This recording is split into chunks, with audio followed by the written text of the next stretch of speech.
Jesus follows this parable by saying to his disciples, "Therefore I tell you, do not worry about your life, what you will eat, or your body, what you will wear. Life is more than food, and the body is more than clothes." He gives them the examples of the ravens of the air and the lilies of the field, whom their heavenly Father feeds and clothes. And then he says, do not keep striving for these things. Do not keep worrying about them.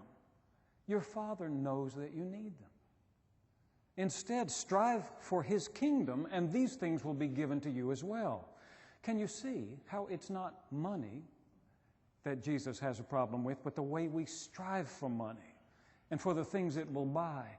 How our souls can't seem to relax until we are sure that we have enough. But how much is enough? There's the question. Leo Tolstoy once wrote a short story called "How Much Land Does a Man Need?" about a peasant named Pahom who worked a little patch of ground until it produced enough that he could buy a little more land. And then he worked that land until he could buy a little more, and so on and so forth. He could never seem to acquire enough land. And then he heard about the Bashkirs, an ethnic minority in Russia, who had plenty of land, and they were practically giving it away. The chief of the Bashkirs told Pahom that for 1,000 rubles he could have all the land he could walk around in a single day. And so early one morning, even before the sun came up, there was Pahom standing at the top of a little hill with the chief of the Bashkirs. He handed over the 1,000 rubles, and when the sun popped up over the horizon, he took off, walking fast in a straight line.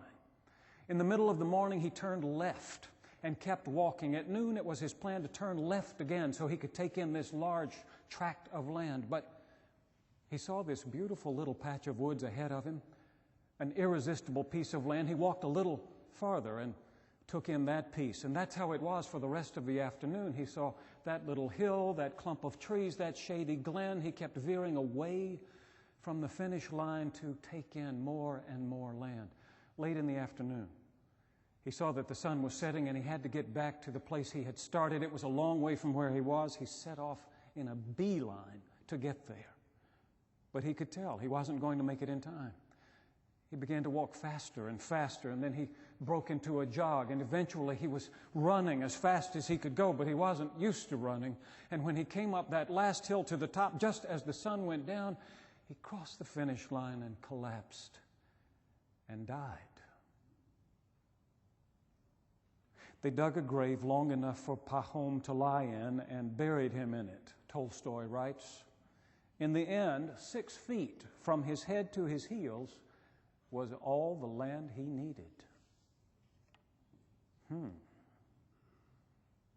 So, Jesus warns, don't kill yourself trying to get more and more.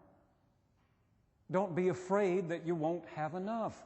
It is your Father's good pleasure to give you the kingdom. And then he says this, one of the most radical things in the New Testament: sell your possessions. He says it as clearly as he says, do this in remembrance of me. But few of us have ever done it. It would require an enormous leap of faith. It would be like Peter stepping out of that boat and trying to walk on water.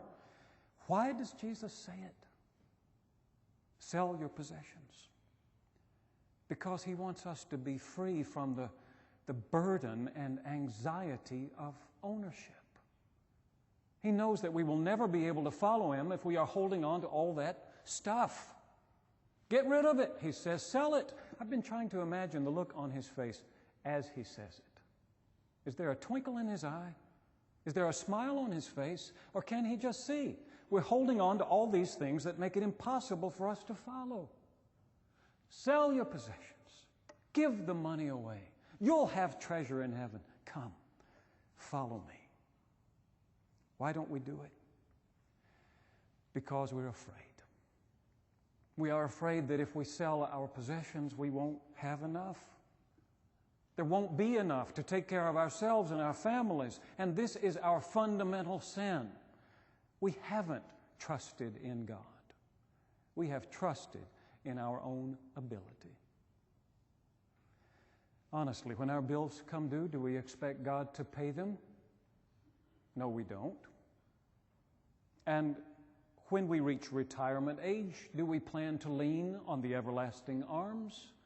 No, we plan to lean on our retirement accounts. And so to be on the safe side, we put away just as much as we can, because you never know what's going to happen. There could be catastrophic illness. The children could decide to move back in with you. You never know. We put away just as much as we can to be on the safe side, and we are just like the man in the story Jesus tells. Our souls cannot relax until we have an abundance, until we have more than enough. In all that time, we are looking down and reaching around and trying to gather more and more things to ourselves, but we rather look up or try to give more and more to God.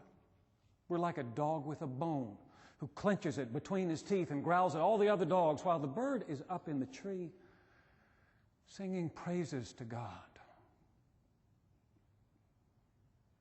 Sell your possessions, Jesus says. Give the money away. Get rid of those things that keep you always looking down and never up. Provide for yourselves purses that won't wear out. Treasure in heaven, where no thief comes near and no moth destroys. For where your treasure is, that's where your heart will be. Which is easy for Jesus to say.